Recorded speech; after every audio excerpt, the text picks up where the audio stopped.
Le secret du mystère. Illuminé, Louis Bénédicte. Durant cette deuxième heure du secret du mystère, ce dimanche, nous allons réouvrir même, le dossier OVNI. Oui, on nous l'a souvent demandé, on nous a dit pourquoi est-ce que Jean-Jacques Velasco ne reprend pas l'espèce d'encyclopédie qu'il proposait l'année dernière. Eh bien, il reprend.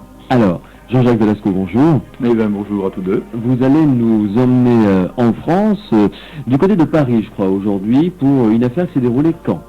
C'est déroulé en janvier 94, mais je pense que dans le cadre de ces questions d'OVNI, elle se situe, je pense, vraiment dans le haut du panier, si on peut appeler ça, en termes d'étrangeté et de mystère par rapport à cette question et d'intérêt. Nous parlons bien, Jean-Jacques, d'un témoignage sur un OVNI, pas d'un scénario de film de science-fiction. Ah, tout à fait. Là, nous sommes dans la réalité la plus physique qui soit. Il ne s'agit pas de rêve, il ne s'agit pas d'illusion, il s'agit simplement d'essayer de comprendre qu'est-ce qui s'est passé ce 28 janvier 1994. Vous allez donc nous rapporter les faits dans quelques minutes.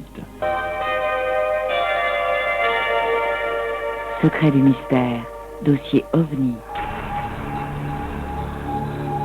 Nous sommes en France en 1994 et Jean-Jacques Velasco va nous relater uniquement les faits qui se sont déroulés. Jean-Jacques Velasco, vous avez rencontré les différents protagonistes de cette affaire, donc vous allez nous dire exactement ce qu'il s'est passé. Mais juste avant de vous laisser la parole, sachez que vous qui nous écoutez, vous pouvez réagir, nous poser des questions à notre standard au 0803 020 030, 0803 020 030, si vous avez envie de demander à Jean-Jacques Velasco quelques précisions concernant l'histoire que nous allons découvrir tout de suite. Jean-Jacques. Eh bien, nous sommes le 28 janvier 1994, et à l'occasion d'un vol ordinaire sur une liaison qui s'effectuait entre Nice et Londres, le commandement de bord et son équipage sont en train dans la cabine de suivre les instruments, la navigation tout à fait classique. Et puis le steward qui se trouve à ce moment-là dans la cabine interpelle l'équipage, en particulier dans un premier temps le pilote, le copilote, et puis ensuite le commandant de bord qui verra le phénomène en second. Et son regard est attiré à ce steward par un point noir sombre au-dessus des nuages qui paraît surprenant. Donc il informe tout de suite les autres membres de l'équipage, et le commandant de bord bien évidemment est surpris parce que ce qu'il aperçoit, ça n'a rien d'un avion, ça semble plutôt être une espèce de disque sombre qui ne présente pas de moteur, ni de gouverne, ni d'aile, donc ça lui paraît tout à fait étrange, et c'est d'autant plus étrange que ils ont l'habitude quand même de voir des avions circuler dans le ciel, et là, en fait, ça va croiser la trajectoire de l'avion, donc il y a danger. Il y a danger. Il estime qu'il y a danger. Il y a danger, non, parce que la distance à laquelle en fait va se trouver l'objet par rapport à l'avion est quand même de plusieurs dizaines de kilomètres. Bon, donc ça va. Mais le commandant de bord, qui dit le commandant de bord d'un gros avion comme ça, dit quelqu'un qui a de l'expérience. Ce n'est pas un débutant. Absolument. C'est quelqu'un qui fait des vols transatlantiques, c'est quelqu'un qui est même en fin de carrière, et par conséquent, lorsqu'il va interpeller le centre de contrôle aérien, il va leur mentionner en fait l'espèce d'incongruité qu'il a en face de lui, et à partir de ce moment-là il va certainement demander à ce que des éléments soient apportés sur le contact qu'il pourrait y avoir avec cet aéronef. Cet objet qui est en train de se trouver devant lui. Le mot incongru me semble important. C'est bien la réaction d'un commandant de bord, à savoir c'est bizarre, c'est drôle, ça ne devrait pas être là. Ce n'est pas une réaction d'émotion ou d'inquiétude. Ah oui, tout à fait. Ce sont des gens qui ont l'habitude, quand ils sont aux commandes d'un avion, que ce soit civil ou militaire, de respecter des procédures et de garder leur calme dans la majeure partie des... Ils sont entraînés pour ça. Ils sont entraînés pour ça. Donc il y a quelque chose qui vole, qui ne devrait pas être là, et ça ne va pas plus loin. Absolument. La réaction d'ailleurs de l'équipage, c'est est-ce que c'est pas un ballon météorologique ? 0803 020 030, notre standard, vous le savez, est à votre disposition tout au long de cette émission de ce dimanche matin pour que vous puissiez nous faire part de vos réactions, de vos questions éventuellement concernant l'histoire extraordinaire qui est en train de nous rapporter depuis le début de ce second dossier Jean-Jacques Velasco. Alors, nous sommes donc dans le cockpit de cet avion qui est en train de voler de manière tout à fait normale. Le steward interpelle l'équipage en leur disant qu'il y a une masse bizarre, un objet qui ne devrait pas être là, qui est là devant eux, à quelques dizaines de kilomètres quand même, hein, donc il n'y a pas de danger immédiat, et le commandant de bord alerte l'équipe du sol, enfin la tour de contrôle. Le contrôle aérien. Et qu'est-ce qui fait réagir en fait le commandant de bord particulièrement? Eh bien c'est la taille de l'objet. La taille de l'objet qui est démesurée par rapport à ce qu'ils ont l'habitude d'apprécier lorsqu'ils observent des avions qui sont à ces distances. Pourquoi? Parce que un avion qui se trouve à 40 km, c'est pas plus gros qu'une tête d'épingle. Ouais. Et là, ça dépasse le pouce en dimension angulaire. Par conséquent, c'est un objet qui leur semble énorme. D'ailleurs, la première réaction du commandant de bord, ça va être de dire que ils ont un objet en face d'eux qui fait 1000 mètres de dimension. Oui, 1 kilomètre de dimension. 1 kilomètre de long? Oui, absolument, 1 kilomètre de dimension sur à peu près 100 mètres de hauteur. Ah oui, sachant que ça vient de la part d'un commandant de bord aguerri à toutes les situations, ça laisse quand même perplexe. Moi, je ne sais pas siffler aussi bien que lui, mais moralement, je m'exprime exactement de la même façon. Bon, alors que s'est-il passé par la suite? Que s'est-il passé par la suite, c'est que donc ils vont voir en fait cet objet qui ne va absolument pas se préoccuper de la circulation aérienne, puisqu'il va être sur leur gauche et il va continuer tranquillement sa trajectoire. Donc l'équipage va observer à peu près pendant 2 minutes. Et ce qui va surprendre le plus le commandant de bord, en fait, c'est la disparition du phénomène. C'est la disparition de cet objet qui va s'effectuer instantanément. C'est-à-dire, il va regarder, bien évidemment, tout au long de la trajectoire parcourue par l'objet, il va regarder cet objet, et puis à un moment donné, les contours vont devenir flous, et l'objet va disparaître sur lui-même. Alors, oui, tout simplement. Et l'observation va donc s'arrêter là. Une espèce d'objet aussi gros que l'Empire State Building qui flotte en l'air et qui disparaît comme ça. Absolument. Hallucination. Hallucination, bien entendu. Collective.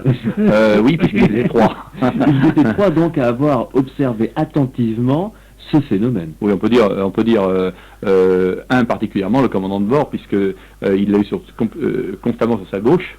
Donc le steward lui était debout dans la cabine et son copilote bien entendu était à sa droite. Ouais. Il y a eu un échange de dialogue avec la tour de contrôle au sol. Ah oui, c'est là où c'est intéressant, c'est que la tour de contrôle donc est avertie immédiatement par contrôle aérien donc est avertie immédiatement par le commandant de bord et donc le contrôle aérien va lui demander de faire un rapport. Et en fait ce rapport nous ne l'aurons jamais, nous ne l'aurons simplement que 3 ans après. Secret du mystère, dossier OVNI. L'histoire que nous a raconté Jean-Jacques Velasco dans ce second dossier du secret du mystère de ce dimanche matin est pour le moins étonnante, car Jean-Jacques, nous sommes plongés dans ce qui pourrait être, je crois que Yves partage mon avis, dans ce qui pourrait être, je ne sais pas moi, un scénario de X-Files type, vraiment. Oui, d'accord. Tout y est. Nous en parlerons bientôt de X-Files, oui, puisque un film va sortir et nous ne pouvons pas être indifférents à la chose. Mais en ce qui concerne cette affaire, tout y est, avec surtout cette finalité, le rapport a disparu.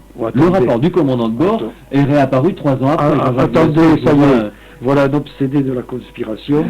Moi, avant de parler de ce rapport, je demande à ce qu'on me démontre que ça n'est pas une hallucination collective. Alors, absolument. Les faits tangibles, mesurables, concrets, auxquels vous avez pu avoir accès concernant cette affaire. Voilà, et c'est là justement où on sort en fait de la fiction pour entrer dans la réalité des faits.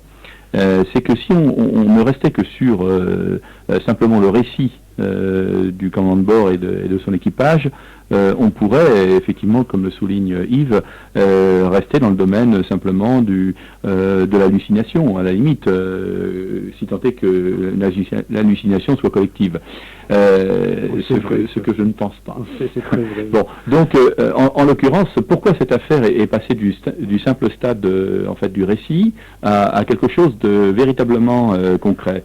Tout simplement parce que il existe non seulement un contrôle aérien civil, mais parallèlement à ça, l'ensemble de la circulation aérienne qui se déroule au-dessus de notre tête est en permanence effectuée contrôlée par des radars militaires.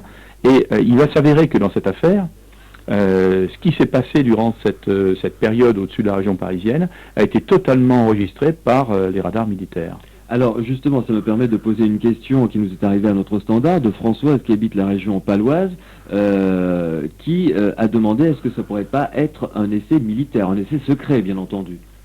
Alors dans ces cas-là, lorsqu'il y a des essais militaires, il faut savoir que les essais militaires s'effectuent sur des zones, 90% de l'espace aérien du reste est consacré aux militaires.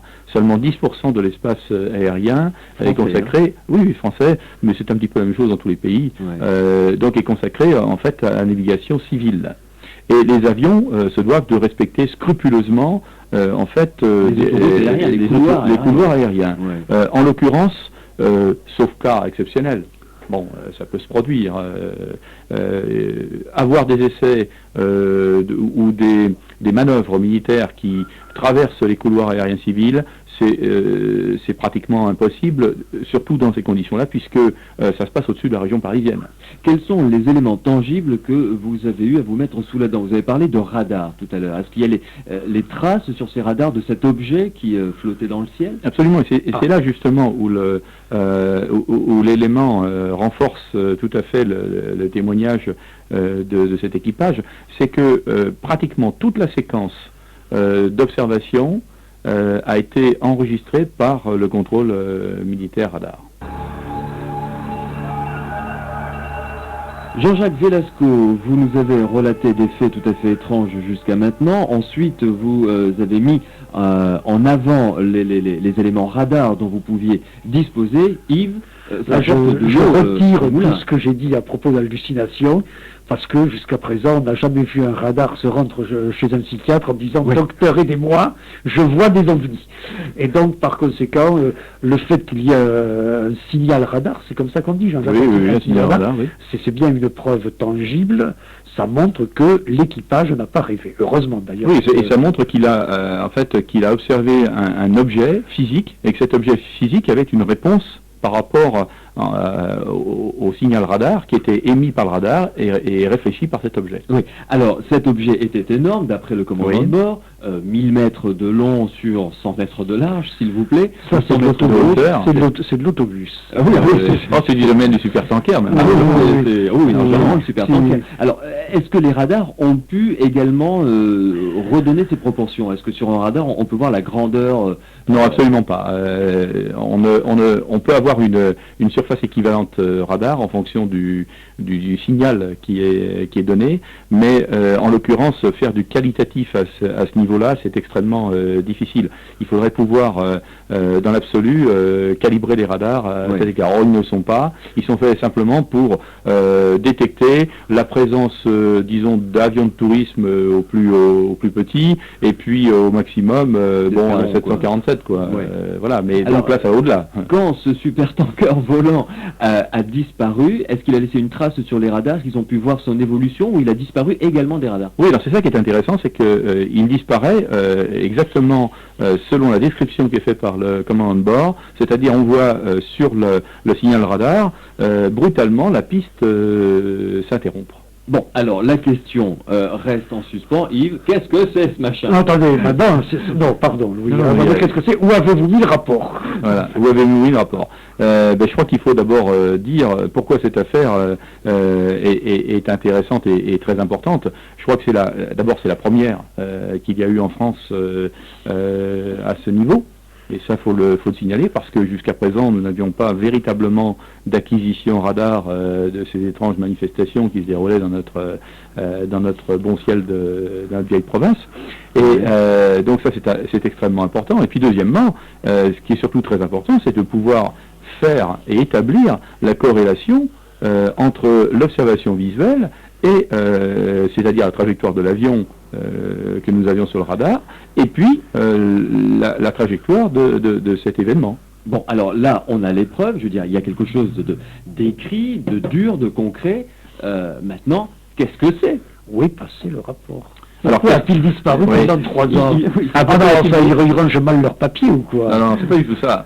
En fait, tout s'explique par la réticence qu'a eu le commandant de bord à faire son rapport, puisque son rapport, il ne l'a jamais transmis au contrôle aérien.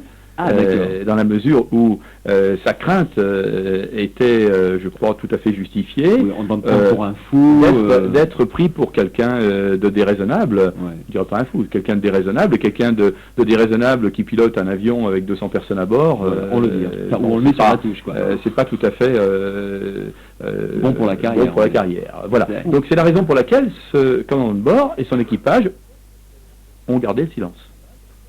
D'accord. Mais ce silence pose un autre problème. Lequel? C'est que le rapport a quand même été rédigé 3 ans après. Oui. Oui, mais en 3 ans, les souvenirs... Alors, en 3 ans, les souvenirs s'estompent, c'est vrai. Mais ce qui s'est produit, c'est qu'à l'occasion d'une autre affaire, où celle-là, malheureusement, nous n'avions pas de données radar, mais nous avions des données échangées entre l'équipage et puis le contrôle aérien. Donc j'ai effectué une visite auprès des militaires pour leur demander s'ils avaient des données concernant cette deuxième affaire. Et c'est là où ils m'ont sorti en fait l'élément concernant l'affaire précédente. On dit tiens, on a ça aussi. Tiens, on a ça aussi. Vous étiez au courant? Ah non, je ne suis pas au courant. Et à ce moment-là, bien sûr, j'ai été surpris. Je dis mais ça ne vaut rien cette affaire. Je leur ai dit ça ne vaut rien. Pourquoi ça ne vaut rien? Parce que je n'ai pas, en fait, les éléments de témoignage concernant ce cas. Donc, pour moi, vous avez fait une détection de n'importe quoi. Ça peut être des nuages, ça peut être des ballons, ça peut être tout ce que vous voulez, mais ça correspond absolument pas à une affaire qui pourrait m'intéresser. Et c'est là que vous avez retrouvé le commandant de bord. Et c'est là où, grâce à la presse, entre parenthèse pour une fois, grâce à la presse qui a fait un article sur cette affaire, j'ai pu retrouver le commandant de bord et qui ensuite nous a permis de juxtaposer les données radar avec son témoignage. Dernière intervention, malheureusement, dans ce dossier concernant ce phénomène qu'on peut classer dans la catégorie des phénomènes ovnis. Là, nous sommes d'accord. C'est pas moi qui le dis, c'est le spécialiste. Jean-Jacques Velasco, là, on peut le classer en plein dans le catalogue des phénomènes ovnis intéressants, parce qu'il y a des preuves tangibles. Ah, je pense, là. Il y a des éléments tangibles. Alors, je reviens encore à ma question. Qu'est-ce que c'était que ce machin supertanker qui volait dans le ciel? Oui. Alors, aujourd'hui, je réponds très objectivement, on ne sait pas. On ne connaît pas ni sa nature, ni ni son origine. Dans la mesure où les militaires ont fait quand même une enquête, c'est pas tous les jours où lorsque vous avez une détection radar, bien évidemment, vous essayez de comprendre ce qui se passe, donc vous avez à ce moment-là éventuellement la possibilité de faire intervenir la chasse, ne serait-ce que pour aller voir l'intrus et puis lui demander d'atterrir. C'est ce qui se passe la majeure partie du temps. Lui demander ses papiers. Et puis malheureusement, là, comme la détection n'a duré que 50 secondes, le temps de réaction, bien sûr, était trop court. Donc ils ont vu disparaître de leur écran radar ça. Ils ont cherché, bien entendu, à côté s'il y avait des ballons, etc., des avions, parce que n'oubliez pas que nous sommes au-dessus de Paris. Et par conséquent, la circulation aérienne au-dessus de Paris est extrêmement contrôlée. On a vu à l'époque où le Baron Noir s'amusait, mais le Baron Noir, c'était un tout petit avion qui pouvait déjouer en fait la surveillance. Et là, non, là c'est quelque chose d'énorme. Donc la réponse pour le moment c'est on ne sait pas ce que c'est. On ne sait pas ce que c'est. C'est bien un engin volant non identifié. Absolument. Là, je crois que le radar ne se trompe pas. Le sigle OVNI s'applique à la lettre à ce phénomène. Tout à fait. 1000 mètres de long, je reviens encore sur ces grandeurs et 100 mètres de haut. Oui, alors on a corrigé, puisque en refaisant une enquête avec le commandant de bord et puis en confrontant l'ensemble des témoignages, on a pu quand même réduire, et ça c'est des problèmes de perception visuelle, on verra. Alors on peut estimer raisonnablement que la dimension était entre 200 et 300 mètres de dimension, ce qui est quand même considérable pour un objet qui se déplaçait à 180 km/h au-dessus de Paris. Enfin, c'est quand même assez surprenant. Oui. Et qui disparaît comme ça en qui disparaît. Oui, je crois, Louis, qu'à travers les dimensions de cet objet volant non identifié, nous avons finalement très rapidement accès au fond du problème. Parce que je ne vois pas où on pourrait implanter une usine disposant d'une chaîne de montage permettant de fabriquer de tels objets. Alors, extraterrestre ou pas? Ah non, je ne peux absolument pas dire qu'il s'agisse de quelque chose d'extraterrestre, dans la mesure où nous n'avons pas de preuves formelles qu'il puisse s'agir de ça. Enfin, je veux dire, un truc qui vole sans aile, sans empennage, de cette dimension à 180 km/h qui disparaît d'un clin d'œil, a priori, nous autres pauvres êtres humains bipèdes, on n'est pas encore trop capables de fabriquer ce genre d'engin. Absolument, mais je pense que ça doit interpeller les physiciens, et je crois que notre travail est d'autant plus revalorisé par rapport à ce genre d'histoire, c'est que nous avons maintenant un dossier suffisamment consistant, avec des faits, des données établies, vérifiées, qui nous permettent de dire, il y a quelque chose, examinons-le pour essayer de comprendre de quoi il s'agit. Et pour la conclusion. Oui, justement, Jean-Jacques, il faudra bien qu'un de ces dimanches, vous nous racontiez un peu votre séjour très laborieux aux États-Unis, avec cette fameuse commission de travail montée par Peter Sturrock. Il faudra que vous nous parliez de ça, puisque quand même vous avez fait partie de cette commission. Et du rapport quand on a vu les comptes rendus, j'ai vu un seul nom français, c'était le vôtre. Bon, la grande presse, un journal comme Le Monde, lorsque le rapport a été publié, Le Monde en a rendu compte, donc il faudra quand même que vous nous en disiez plus. Eh bien, nous essaierons de vous présenter en fait ce qu'a été cette semaine de travail devant des scientifiques américains très sceptiques sur la question des ovnis. Très bien. Rendez-vous donc est pris pour un de ces dimanches avec Jean-Jacques Velasco. Nous continuons notre secret du mystère, bien entendu, avec un témoignage intéressant. Dans quelques minutes, on parlera de verres qui explosent de manière...